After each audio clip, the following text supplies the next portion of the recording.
우리가 이제 그 다음 단계를 또 보게 하시기 때문에 그 다음 단계로 우리가 이제 무엇도 모르고 이제 하나님께서 이끄시는 세계로 이렇게 이제 성장해 나가는데, 이제 오늘 이 헌금이라는 부분은 우리가 신앙생활을 함에 있어서 어느 정도 단계에 있을까, 어떤 사람이 신앙의 고백으로서 헌금을 하게 되는 걸까, 이제 나는 어느 정도의 단계에서 무슨 마음으로 얼마나 알고 하나님을 섬기는 마음으로 우리가 헌금을 드리고 있나. 한번 오늘 이제 제가 뭐 이거 다루자고 하면은 또 구약서부터 시작해서 굉장히 복잡하지만 제가 이제 개략적으로 여러분들이 그래도 이번에 이제 헌금에 대해서는 좀 알게 됐다라고 느끼실 정도로 제가 페이퍼로 간단하게 정리를 해왔으니까 보시면서 한번 보도록 하겠습니다.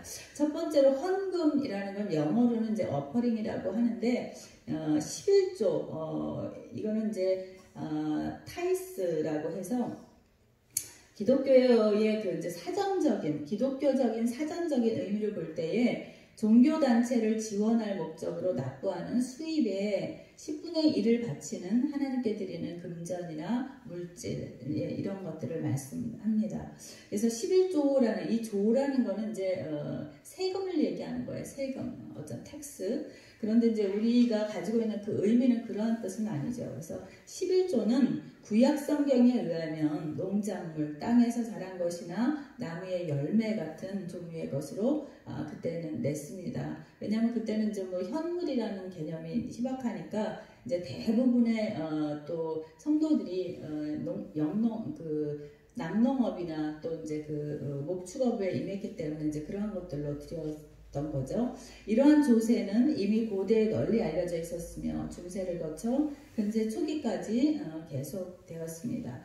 자, 11조의 성경적 근거, 우리가 가장 이제 궁금해하는 부분인데, 아브라함 때에 이제 멜기세덱에게, 이게 뭐냐면 왕이면서 제사장, 여러분들이 이제 우리가 깨닫게 하시지 않으면 우리가 볼 수가 없는 부분인데, 사실은 왕도 생기기 전에 아브라함은 이미 이제 족장 시대잖아요. 족장 시대 가나안 왕, 그러면서 모세를 통해서 이제 그 리더자를 세워서 또 이렇게 하나님께서 쭉 인도하시다가 사사 시대를 또 맞이하면서 사사 시대 때는 사사들이 치리하다가 그 다음에 이제 사사의 끝인 사무엘이 이제 새로운 선지자의 이제 마지막 시대의 사사이면서 선지자였던 그 이제 사무엘을 통해서 백성들이 우리에게도 왕을 달라고, 왜냐면 곁에 있는 인근에 있는 그 인접 국가들이 다 잘 먹고 잘 살고 강력한 군주 밑에서 형성되는 걸 보면서 이스라엘에게도 왕을 달라고 이제 이렇게 이야기하죠. 그러면 이제까지는 너희가 하나님께만 11조를 드렸던 것을 이제 너희가 나라에도 그 법 앞에 법에 그 조세를 바치는 제도가 있기 때문에 너희들도 이제 그 세를 내야 된다. 뭐 이런 것부터 쭉 연결이 되는데, 이제 오늘 족장 시대인 아브라함 때 전쟁에서 얻은 그 전리품을 전리품 가운데에 이 왕이면서 제사장이었던, 우리가 이제 히브리서를 통해서 멜기세덱의 반차를 따라 우리도 또한 이제 이렇게 표현이 되어 있는데, 이 멜기세덱의 반차라는 거는 아론 제사장의 계열이 있고 성경에서 이제 두 계열이 있는데, 우리는 아론 제사장, 그러니까 율법의 그 계보를 잇는 것이 아니라 예수 그리스도를 통해서 이제 구원받는 우리 은혜의 권속들은 멜기세덱의 반차를 따라서 우리가 구원에 이르는 그 계보를 따른다라는 것 저와 여러분이 압니다. 그래서 이제 창세기 14장에 보면은 이 이제 멜기세덱에게 왕이면서 제사장이었던 예수 그리스도의 이제 예표라고 할 수 있는 멜기세덱에게 11조를 드리는 것에서 이제 시작이 됩니다. 그래서 구약에 보게 되면 커다란 덩어리를 보면 멜기세덱, 아브라함, 멜기세덱, 그 다음에 11조의 이제 근거가, 그 다음에 율법으로 보게 되면 이제 레위기서에서 최초로 이 11조에 대한 이제 법을 하나님께서 이제 주의 백성들은, 하나님의 백성들은 어떻게 살아야 되느냐. 자, 레위기 율법 이렇게 쓰여 있고, 그 여기 옆에 레위기 27장 30절에서 33절 우리 함께 읽어보도록 하겠습니다. 시작. 그리고 그 땅의 10분의 1 곧 그 땅의 곡식이나 나무의 열매는 그 10분의 1은 여호와의 것이니 여호와의 성물이라. 또 만일 어떤 사람이 그의 11조를 물으려면 그것에 5분의 1을 더할 것이요 모든 소나 양의 11조는 목자의 지팡이 아래로 통과하는 것에 10번째 것마다 여호와의 성물이 되리라. 그 우열을 가리거나 바꾸거나 하지 말라. 바꾸면 둘 다 거룩하리니 무르지 못하리라. 이렇게 해서 이제 이스라엘 백성들은 하나님 앞에 나갈 때에 이제 1년에 한 번씩, 1년에 3번씩 모든 이스라엘의 남자들은 하나님 앞에 나올 때에 10분의 1, 그동안 이제 그 땅의 소산으로 읽은 곡식의 그 모든 이제 소산물의 10분의 1을 드립니다. 그리고 이제 플러스 알파가 있는데, 한 번은 1년에 이제 3년에 한 번씩은 이제 다시 그것의 10분의 1을 거뒀던 것들에 또 소산물을 모아서 함께 먹는 시간, 잔치, 그러니까 파티의 시간을 또 가집니다. 그래서 그때 거둔 것들은, 여기서 지금 10분의 1을 거둔 것은 성전을 섬기는데 소용되는 여러 가지 있잖아요. 여러분들 한번 성막을 상상해 보세요. 그 안에 물론 이제 기본적으로 그 도구들은 금, 이스라엘에서 이제 가지고 나온 것들. 그런데 그게 계속해서 영원토록 쓰는 것이 아니잖아. 아니잖아요. 그러니까 소용되는 소모품들도 있을 터이고, 뭐 부직갱이로 뭐 연료를 뗀다거나 아니면은 또 뭐 떡상에 떡도 올려야 되고, 그 다음에 또 기름, 등잔에 기름이 그때 당시에 이제 올리브유를 썼기 때문에 감람유를 아주 이렇게 연자맷돌에다 갈아서 찧어서 빻아서 이제 그것을 으깨가지고 이제 불을 밝히고, 근데 그것이 1년 내내 불이 등잔이 꺼지면 안 된다고 하는 말씀하셨거든요. 그러니까 뭐 그런 기름도 떼야 되고, 그 다음에 또 제사장의 옷도 헤어지면 이제 뭐 새로 입어야 될 거고, 여러 가지 이제 소용되는, 또 멀리 또 여행을 간다거나 그러면 또 경비도 필요할 거고, 이런 상황 가운데에 이제 이런 11조를 사용을 했던 것이죠. 그런데 3년에 한 번씩은 이제 서로 그 먹는 거를 함께 나누라는 말씀을 또 하고 계십니다. 자, 우리 한번 레위기 12장 17절 19절 함께 읽겠습니다. 시작. 너는 곡식과 포도주와 기름의 11조와 내 소와 양의 처음 난 것과 내 서원을 갚는 예물과 내 낙헌 예물과 내 손의 거제물은 내 각성에서 먹지 말고 오직 내 하나님 여호와께서 택하실 곳에서 내 하나님 여호와 앞에서 너는 내 자녀와 노비와 성중에 거주하는 레위인과 함께 그것을 먹고 또 내 손으로 수고한 모든 일에 말미암아 내 하나님 여호와 앞에서 즐거워하되 너는 삼가 내 땅에 거주하는 동안에 레위인을 저버리지 말지니라. 아멘. 레위인에게는 하나님이 여호와가 기업인 줄 믿으시기 바랍니다. 오늘날도 목사님들의 뭐 이중직에 대한 이야기도 많이 나오고, 지난주에 또 말씀드렸던 것과 같이 지금 굉장히 교회들이, 왜냐면 어마어마시한 몇십억 몇백억에 이렇게 빚을 지면서 성전 건축을 했다가 그래서 이제 감당이 안 되니까 지금 경매로 이제 교회들 넘어가는 곳들도 되게 많아지고 하는데, 이렇게 또 미자립교회, 시골 같은 경우에는 미자립교회가 이렇게 이제 속출되면서 이것을 감당을 이제 못하니까 어쨌든 목사님들이 이제 직장을 다니시기도 하고, 그 어떻게 보면은 우리가 볼 때 이렇게 개척을 초기에 하시는 단계에서부터 하나님이 건물도 주지도 않으시고 또 월세로 이렇게 올라가시면서 지하로 내려가시거나 위로 올라가시면서, 그것도 또 남자 목회자인 경우에는 수입이 주로 이제 주요 수입이 그 목사님을 통해서 이제 공급받아서 자녀도 가르치고 또 생활을 해야 되는데, 그렇게 어렵게 시작하는 걸 보면은 글쎄 하나님이 저렇게 시작하는 것도 하나님의 뜻일까? 이제 그거는 우리가 판단할 거는 아니지만, 지금 몇 년이 저랑 이제 같이 목회를 시작하셨던, 저보다 더 일찍 이곳에 여주에 오셔서 능서면에서 같이 목회를 하는 목사님들이 아직까지도 그런 생활에서 이제 헤어나오지를 못하시고, 교회도 너무 열악한 가운데, 교회가 열악하니까 성도들도 안 가요. 또 교회도 반듯한 교회를 사람들이 다니려고 하지. 저도 그래서 이렇게 이 교회를 참 정말 이렇게 뭐 방공으로 갑니다, 뭐 이런 얘기 사실은 이렇게 농담처럼 한 적 있지만, 사실은 성도들이 불편한 화장실에 있는 곳, 냄새 꿀꿀 나는 논밭에 걸음이라도 뿌려보세요. 여름에 뭐 이렇게 봄에 막 걸음 냄새 나오면 그런 교회 다니고 싶지 않거든요. 특히나 어린 자녀들이 있는데 주일학교를 그 하우스 교회 다니면서 덥고 추운 거를 견딜 성도들 과연 얼마나 있을까. 그러다 보니 이 건물이 전도한다라는 말이 있을 정도로 현실이에요. 이제 그런 굉장히 이렇게 혼돈 가운데에 어려움을 이제 겪고 계시는데 오늘날 이제 그래서 뭐 교수 목사님들도 있고 이제 이렇게 또 그냥 목회만 어려워도 그냥 꾸역꾸역 하시는 그런 분도 계신데 최근에 그 박성주 아나운서의 아버님이 저도 그런 생각 한 적 있거든요. 왜냐하면 그 박성주 아나운서보다 한 2, 3년 선배인 어떤 아나운서가 어떤 연예인분하고 여자 연예인하고 결혼했다 이혼을 한 그런 아나운서인데 저희 남동생의 그 동기 동창이었어 고등학교 때. 그래서 이제 제가 유난히 결혼 생활도 이렇게 많이 관심을 갖고 했었는데 이제 그런 경로를 보면서 김성주 아나운서는 참 탄탄대로를 걷는다. 물론 이제 MBC 파업할 때 이분은 같이 합류하지 않았기 때문에 이제 욕도 많이 먹었어요, 사실은. 그런데 뭔가 저분의 어떤 그런 캐릭터나 이미지에 비해서는 참 사람이 형통하게 잘 뚫린다, 잘 나간다, 이제 이런 생각했었는데 최근에 이제 간증 뭐 이런 동영상도 올라오고 그러면서 청주의 아주 시골 구석에서 농촌 목회를, 가난한 목회를 하시는 아버님의 아들이라는, 목회자의 아들이라는 것이 이제 밝혀졌죠. 그래서 참 공짜는 없고 하나님께서 말씀하신 대로 그 공의대로 또 이렇게 다 값을 보상을 해주시는구나 이거 느끼는데 이제 오늘 레위인들은 여호와가 기업이에요. 그래서 이 땅에서는 직업이라든가 어떤 돈을 벌 수 있는 그런 것들을 주지 않았기 때문에 자, 이 레위인들에 대해서 이제 부탁을 하는 거죠. 그래서 너희들은 곡식과 포도주와 기름의 11조와 내 소와 양의 처음 난 것과 내 서원을 갚는 예물과 낙헌 예물과 거제물은 각 성에서 먹지 말고 오직 내 하나님 여호와께서 택하실 곳에서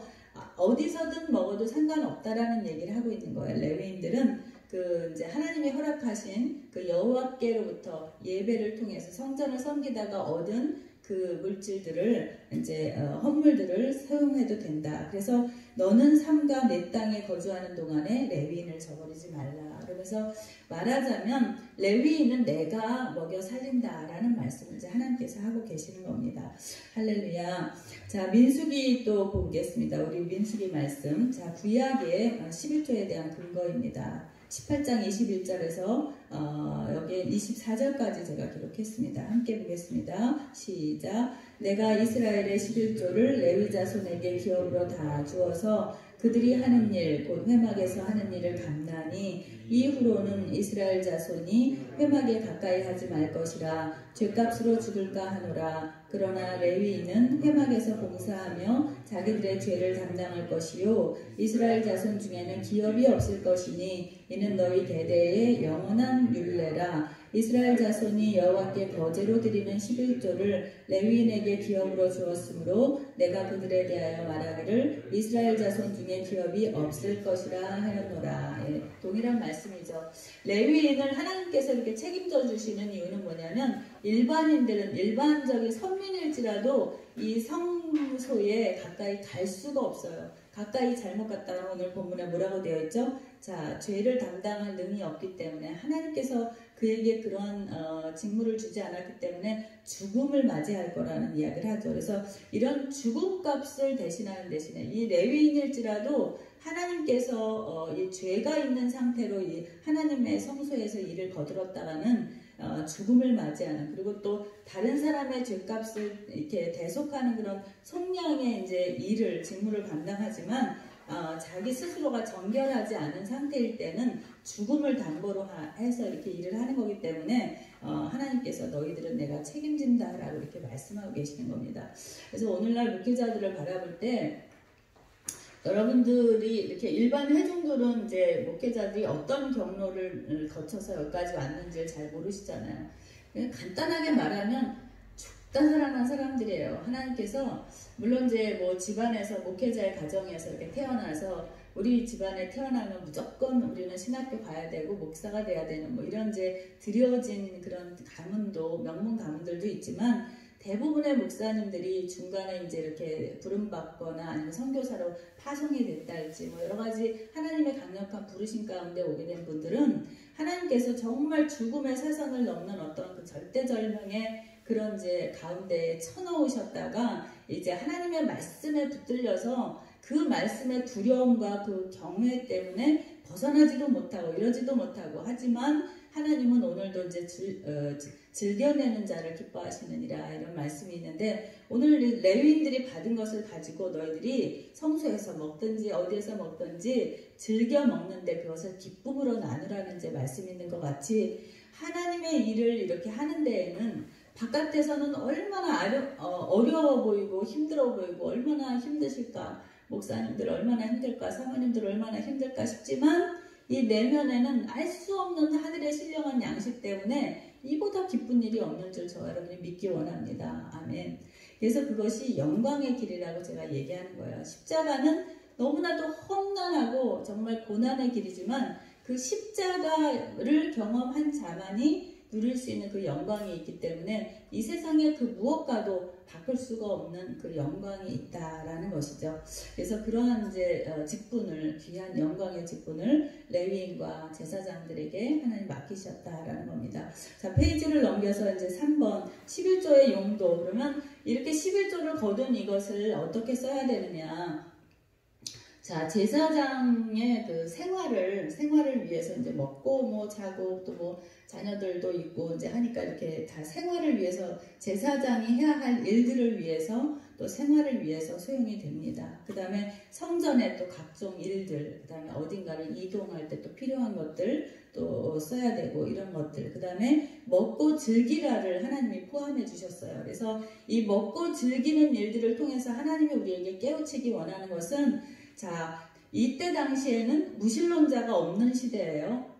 너무나 많은 신들이 있었기 때문에 가나안 땅에도 실질적으로 들어갔을 때 이스라엘이 멸망하게 된 원인이 하나님을 안 믿어서가 아니에요. 하나님을 믿는데 이 사람들이 이제 주로 농업을 했기 때문에 바알 신을 이제 섬기면서 사람들이 이 바알을 숭상하는 이 가나안 문화 속에서 온갖 우상을 막 섬기는 거예요. 그런데 이 이스라엘 백성은 하나님을 섬기잖아요. 그러니까 하나님을 마음속으로는 중심으로는 모시고 하나님을 경배하지만 이 농업에만큼은 피가 필요한 그 척박한 땅에서 비에 관한 하는 바알의 그 스토리가 있잖아요. 그 하늘에서 내려주는 그 비가 바로 이제 그 바알이 주는 어떤 그 소산이다라는 걸 믿으면서 그것만큼은 바알도 믿었던 거예요. 그러니까 하나님은 그런 것들을 타락한 이스라엘이라고 이야기하면서 그 이제 간음한 여인을 비유하면서 하나님이 이제 그 저주를 퍼부셨던 이제 이런 일들을 우리가 알고 있죠. 그래서 함께 그 바쳐진 그 제물을 먹으면서 자 우리가 먹고 즐기고 이렇게 교제를 통해서 느끼는 것은 뭐냐면 하나님이 주셨구나를 알게 하시기 위함인 줄 믿기 원합니다. 그리고 이러한 교제들을 통해서 하나님이 이제 우리에게 제도를 하나씩 세워나가는데 구약에서는 이제 하나님을 예배하는, 하나님을 경배하는 제도요. 신약으로 넘어와서는 우리가 하나님 앞에서 교회를 세우는 그런 제도들, 그 다음에 선교의 일들을 이렇게 이루어 나가는 그런 이제 제도를 이루시고 있다라는 거 알기 원합니다. 그리고 11조에 이제 목적이 있겠죠. 11조를 들여서 왜 하나님께서 물질이 없으신가, 왜 물질을 우리에게 내놓으라고 그러시나. 자, 하나님을 경외하기 위함입니다. 하나님은 성경 전체를 위해서 나는 너의 하나님이 되고를 어떠한 상황 가운데서도 무슨 사건을 통해서도 이것을 알기 원하셨고 우리에게 뜻하신 바가 이것이기 때문에 이런 11조를 드리게 하심도 하나님을 경외하고 하나님이 나의 하나님이심을 고백하게 하기 위해서인 것입니다. 그리고 하나님이 나를 이렇게 이제 11조를 드린다는 것은 굉장히 고통스러워요, 사실은. 그래서 100만원에서 10만원 드리기도 어렵고, 또 1000만원을 벌 때에 100만원 드리기도 어렵고, 왜냐하면 생활에서 그 90이라는 부분이 이제 성경적으로 보면 사실은 내가 버는 수입에 한 이제 나라에도 세를 내고, 하나님께도 10%를 내고, 그리고 또 부모를 섬기느라고 또 쓰고, 이웃과 형제를 섬기는데 한 10% 정도를 소용한다고 할 때에 내가 가지고 마음대로 쓸 수 있는 것은 그것도 성경적으로 써야 되지만 나머지 80%를 가지고 또 내가 이렇게 사용할 때에 그것이 20% 정도를 누군가를 위해서 이타적인 그 재물로 드려지는 그것이 결단코 쉽지가 않다. 굉장히 고통스러운 부분이 있어요. 그리고 이제 우리를 유혹하는 여러 가지 것들이 있죠. 이제 이렇게 생활하다 보면은 꼭 이제 아이들이 또 자라가면서 또 이렇게 뭔가 아이들의 그 또 성장을 위해서 우리가 드려야 되는 여러 가지 교육비라든가 뭐 부모님들을 위해서 뭔가 좀 잘해줘야 되는, 뭔가 우리가 사람적으로도 인본적으로도 이렇게 뭔가 좀 자랑하고 싶을 때, 뭔가 내 영역을 좀, 집을 좀 넓은 데로 좀 이렇게 가고 싶을 때, 뭐 여러 가지 이제 유혹이 있을 때, 그것들 가운데서도 내가 고통으로 인내하지 않으면, 믿음으로 결정하지 않으면 11조를 드리기가 결단코 쉬운 일이 아니거든요. 자, 그러면 이것을 어떤 마음으로 드릴 수 있느냐? 하나님이 내가 이렇게 하나님의 율법대로, 여러분들 11조도 율법입니다. 하나님께서 이것을 지켜야지 너희가 구원받는다라는 조건으로 율법 가운데 레위기서를 통해서, 민수기서를 통해서, 이렇게 신명기서를 통해서 거듭거듭 11조에 대해서 말씀하셨기 때문에 분명히 이것은 율법인데, 이제 신약으로 넘어오면서부터는 이제 모든 것이 자유케 되었지만, 자, 이렇게 11조를 이제 드림으로 인해서 하나님이 내 인생 모두를, 그리고 나를 영원히 책임지신다라는 그 믿음의 고백이 없이는 결단코 우리가 온전한 11조를 드릴 수 없었던 것이다라는 것이죠. 자, 그러면 이것을 이제 어떻게 근본적으로 드려야 되나? 오늘 말씀의 이제 결론이기도 한데, 구약을 맺으면서 율법에 비칠 때에 율법은 자원하는 마음으로 드리라고 말씀합니다. 그리고 율법을 지킴으로 인해서 너희가 지키기 위해서 이 11조를 드려야 된다라고 이렇게 말씀하고 있죠. 그러면서 신약으로 이제 넘어와서는 믿음으로, 감사로, 순종으로, 자유롭게 동그라미고, 자원함으로가 동그라미입니다. 그래서 이 자원함으로라는 거는 아브라함 때에 자원함으로 드리라고 했기 때문에 구약적인 것이긴 하지만, 이게 신약으로 와서 자유로워졌어요. 우리가 자유해도 돼요. 이제 은혜로서 우리가 믿음으로 구원받는 거기 때문에 율법 지켜야지 구원받는 것도 아니고, 율법을 지켜야 복받는 것도 아니에요. 그렇기 때문에 마음의 중심만 하나님만 섬긴다라면, 예수를 믿기만 한다라면 우리는 얼마든지 하나님의 섭리 가운데 영육 간에 축복받을 수 있기 때문에 굳이 11조를 드리지 않아도 돼요. 근데 이제 어떤 경우가 있냐면, 그렇잖아요. 교회 가운데도 여러분들 장례나 이제 경조사가 이렇게 일어나게 되면 친구들 사이에, 아니면 이제 뭐 이번에 누구 권사님 뭐 어머니가, 장모님이 돌아가셨어, 그러면 여러분들 심심치 않게 옆에 있는 권속들한테 전화해요. 그래서 최 권사 이번에 누구 돌아가셨다며 연락 받았어? 받았어. 근데 그때 우리한테 얼마 했지? 이렇게 물어보시잖아요. 이게 뭐냐면 기준이 없다라는 거예요. 얼마 해야 되지? 결정하지 못하는 사람들 있잖아요. 근데 하나님께 드리는 11조도 마찬가지인 거예요. 내가 얼마 정도로 해야 되는 걸까? 왜냐면 하나님이 보이시면서 하나님이 너 이러이런 직업에 뭐 리스트를 쭉 주셔가지고 이러이런 변호사는 최소한 1,000만 원 이하는 드리면 안 된다, 뭐 이런 게 있는 게 아니기 때문에, 자, 우리가 그런 기준을 무엇으로 삼아야 되느냐? 그래서 율법을 기준으로 해서, 신약에서는 자유예요. 자원하는 마음으로 드려야 되지만 기준으로 주신 것이 바로 율법을 통해서, 구약에서 하나님이 이스라엘 백성에게 이러이런 기준을 주셨었지. 그래서 구약의 율법도 지키는 가운데에, 그래서 구약의 율법이라는 것은 우리에게 참 지혜를 주시는 라인이 된다라는 거 저와 여러분이 꼭 지킬 수 있기 바랍니다. 그래서 구약이 그런 의미에서 중요한 거예요. 우리가 부모한테 어떻게 해야 되지? 어디까지 해야 되지? 사람이 미울 때 우리가 어떻게 해야 되지? 어디까지 용서해야 되지? 이런 가이드라인을 율법이 우리에게 허락해 주시기 때문에 이 율법도, 구약 성경도 우리가 잘 봐야 된다. 그리고 오늘날도 어떤 음식은 부정한 거니까 먹지 말아라. 시체를 만졌을 때는 너희가 며칠 동안 뭐 부정하니까 해가 질 때까지, 해가 뜰 때까지, 이런 여러 가지 규정들을 왜 하나님께서, 이제 은혜로서 다 구원이야, 구약성경, 진짜 사도 바울을 통해서 그 말씀 한마디만 하셨으면 돼요. 구약성경은 이제 너희들 접어라. 이방인들도 이제 신약의 예수 그리스도의 생애만 보면 된다. 십자가와 부활이다. 너희들 이제 영생 복락은 믿음으로 구원이다. 이렇게 딱 말씀하시면 되는데, 사도 바울을 통해서도 그런 얘기는 하지 않으셨단 말이죠. 자, 오늘 이제 고린도후서 9장 6절 7절, 그 밑에 보면 고린도전서 또 9장 6절 7절인데, 자, 선행과 구제와 연보에 대한 죄, 선한 일을 행하는 거하고 구제를 통해서 그 일을 위한 헌금을 또 어떻게 해야 되느냐, 아주 굉장히 중요한 말씀입니다. 자, 우리 함께 내용을 잘 음미하시면서 읽어보도록 하겠습니다. 시작.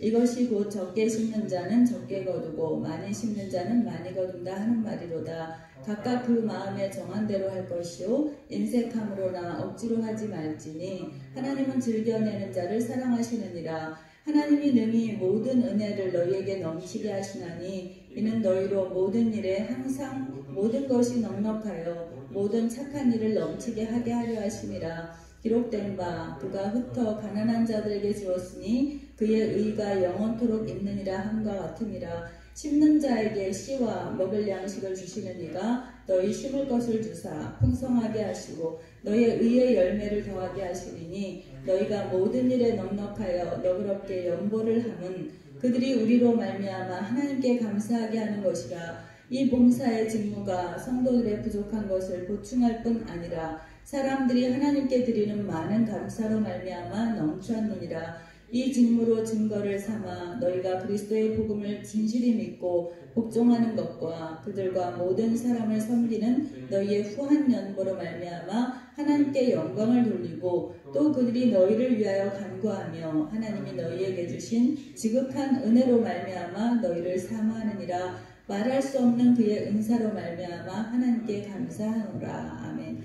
자, 중요한 것은 하나님께서 그 뿌릴 씨도 하나님이 주셨다라고 말씀하고 계시는 거예요. 우리가 씨를 많이 뿌리면 많이 거둔다라는 건 자연의 원리잖아요. 근데 올해 제가 또 택배를 이제 그 서초동 형님한테 또 고구마 한 박스를 차에다 남아서 싣고 다니던 거를 이제 좀 붙여드리고 싶어가지고 지대소에 갔는데 거기에 이제 어떤 아주머니가 그러시는 거예요. 올해 고구마가 다 망쳤어요. 그래서 저는 이제 처음 듣는 뉴스죠. 왜냐면 우리 동네는 고구마가 다 잘 돼서 그럭저럭 이제 괜찮았으니까요. 그런데 세고랑에서 한 박스 두 박스 나왔으니 뭐 다 망쳤죠. 뭐 이런 얘기를 하시더라고요. 그러면 자, 우리가 이런 경우도 있지만 보통 이제 괜찮은 씨를 뿌리잖아요. 농부들이 이제 좋은 열매를 위해서. 근데 씨를 뿌리는 것조차도 하나님이 그 씨도 하나님이 우리에게 허락하셨다라는 말씀을 하고 계시는 거예요. 할렐루야. 그러니 뿌릴 씨, 우리는 거기까지밖에 또 몰랐잖아요. 그냥 좋은 씨 뿌리면 많이 거둔다. 그런데 그 너에게 있는 그 좋은 씨조차도 하나님의 것이라는 것이죠. 그러니 다 하나님의 것인 거죠. 우리에게 있는 모든 것이 다 하나님의 것인데 그 가운데에 10의 1조를 드리는 거는 이들에게 있어서는 아무것도 아니었던 거예요. 이스라엘 백성에게는. 그리고 이제 10의 2조 부모에게 하고 형제에게 하고 그 다음에 구제를 위해서 이제 밭에 10분의 1은 이삭 죽기를 위해서 남겨놓으라고 이제 명령하신 이런 것들, 그런 것들이 어렵지 않은 거죠. 그런데 우리가 이렇게 너그럽게 연보를 하다 보면 그 섬김을 받은 사람들이 그 도와준 사람을 위해서 중보 기도를 한답니다. 그래서 그 기도가 너희들에게 더욱더 풍성한 연보가 되게 하고 그래서 그 풍성함을 통해서 하나님께 영광을 돌린다라는 말씀을 오늘 이제 사도 바울이 전해주고 있는 겁니다. 그래서 15절에 보니까 말할 수 없는 그의 은사로 말미암아 하나님께 감사하노라. 그래서 우리에게 있는 모든 것이 사실은 하나님께로부터 오지 않은 것이 아무것도 없다. 근데 그것을 깨닫는 사람이 있고 깨닫지 못하는 사람이 있으니 그것도 하나님이 우리에게 믿음의 분량이, 은사의 분량이 다 다르기 때문에 자, 어떤 사람은 믿음이 적어서 그거를 할 수가 없으니 그것에 대해서 탓하지 말라는 얘기를 하는 것이죠. 자, 이런 말씀 들으면 제가 이제 회개를 안 할 수가 없는데 제가 사실은 급한 마음에 사랑의 욕심도 많고 하나님 앞에 정말 우리 가정이, 우리 이 부부가 하나님 앞에 온전한 것으로 드리고 싶은 그 욕심이 왜 없겠어요. 그런데 항상 여러 가지 정황상 그것이 안 될 때가 있어요. 자, 그런 일들에 대해서 이제 믿음이 연약한 아이들이나 또 이제 가족들에 대해서 제가 무엇라고 할 때가 있지요. 저뿐만이 아니라 여러분들도 이제 하나님을 경험하고 하나님을 이렇게 체험을 하다 보면은 그 욕심이 생겨요. 거룩한 욕심이라고 하죠. 그리고 교회를 상대로도 그렇죠. 기왕이면 우리가 어차피 고생하며 목회하는데 하나님 앞에 충성하고자 이렇게 나왔는데 우리 교회가 많은 일을 하기를 원하고 정말 선교비도 이렇게 교단에 가서 더 많이 내고 싶고 이런 욕심들이 있더라고요. 그러나 그 모든 것을 하나님께서 그 씨도, 뿌릴 씨도 하나님이 주신다라고 말씀하셨을 때 참 오늘 제가 이 말씀을 이제 어젯밤부터 이렇게 쭉 준비하고 이렇게 말씀을 묵상하는 가운데에 참 앞서가는 것이 이게 죄를 낳는구나, 그런 이제 깨달음을 얻었습니다. 그래서 이제 나중에 제가 기도할 때 다시 한번 나누고요. 자, 고린도전서 9장 6절 7절에서 사도의 권리, 이제 이것을 압축하면 월급 받을 권리가 있다라고 이제 사도 바울이 이야기하고 있는 거예요. 이때 당시에 바나바하고 이제 바울은 뭐라나요? 이제 자비량으로 자기가 돈을 벌면서 이제 선교를 했잖아요. 그런데 이제 오늘 말이 강한 부정이 두 번이 꼬이면서 이제 긍정을 나타내고 있는데, 처음에 시작하는 말씀이, 자, 9장 6절 7절 함께 읽습니다. 시작. 어찌 나와 바나바만 일하지 아니할 권리가 없겠느냐. 어렵죠. 이게 뭐냐면 바나바와 나도 일 안 해도 된다, 그 얘기를 일하지 아니할 권리가 없겠느냐, 이렇게 부정이 들어갔지만 이제 긍정의 이야기를 하고 있는 거죠. 나와 바울과 바나바도 일 안 해도 돼, 이 얘기예요. 자, 7절 시작. 누가 자기 비용으로 군복무를 하겠느냐. 누가 포도를 심고 그 열매를 먹지 않겠느냐. 누가 양떼를 기르고 그 양떼의 젖을 먹지 않겠느냐, 이렇게 나와 있죠. 그러면서 이제 그 신명기 25장 4절 말씀, 모세 이제 인용하는 말씀이죠. 모세의 율법에 곡식을 밟아 떠는 소에게 망을 씌우지 말라 기록하였느니라. 먹으면서 일할 수 있도록 공급하라는 이야기죠. 오로지 우리를 위하여 말씀하시니 아니냐. 과연 우리를 위하여 기록된 것이니 박다는 자는 소망을 가지고 갈며 곡식 떠는 자는 함께 얻을 소망을 가지고 떠는 것이라. 우리가 너희에게 신령한 것을 뿌렸음즉 너희의 육적인 것을 거두기로 가하다 하겠느냐. 이제 어려운 말씀이지만 결국은 일하는 자에게 하나님 모든 것을 공급하신다는 말씀이에요. 그래서 제가 이제 소망을 가지는 것은 뭐냐면, 교회가 살아나는 방법은 전도하는 거예요. 전도하는 거. 그래서 열심히 전도하다 보면 여러분들이 나는 지금의 나의 이런 영적인 상황도 나는 만족하지만 하나님을 좀 더 체험하고 싶어요. 하나님을 경험하고 싶어요. 이런 기도나 소망이 일어나신다면 여러분들 대단한 십자가를 지실 각오를 하셔야 됩니다. 그런데 하나님의 은혜를 막 부으실 때는 우리가 앞으로 당해내야 될, 감당해야 될 그 십자가가 어마무시한 거라는 걸 하나님이 가려놓으시죠. 왜냐하면 그거를 보고 갈 사람은 아무도 없어요. 그런데 그 하나님을 경험하기 위해서 가장 좋은 방법이 그 김요선 목사님이라고, 김요한 목사님인가 요선 목사님인가, 그 나환자들을 평생 돌보신 그 목사님의 이렇게 칼럼에 보면은, 그 나환자촌에 가게 된 계기가 독일에서 유학을 하고 왔는데, 그 독일에서는 신학교에서 황당하게도 자네는 아직까지 한국에서 왔냐고, 근데 아직까지도 그 성경의 모든 말씀이 하나님의 말씀이라고 믿고 있느냐, 참 하면서, 그래서 제가 이제 방에 들어와서 그 목사님이 너무 신기한 얘기를 들었으니까, 야, 이거 신학교에 와서 독일까지 와서 나 이거 하나님을 더 잘 알려고 신학교에 왔는데 이거 하나님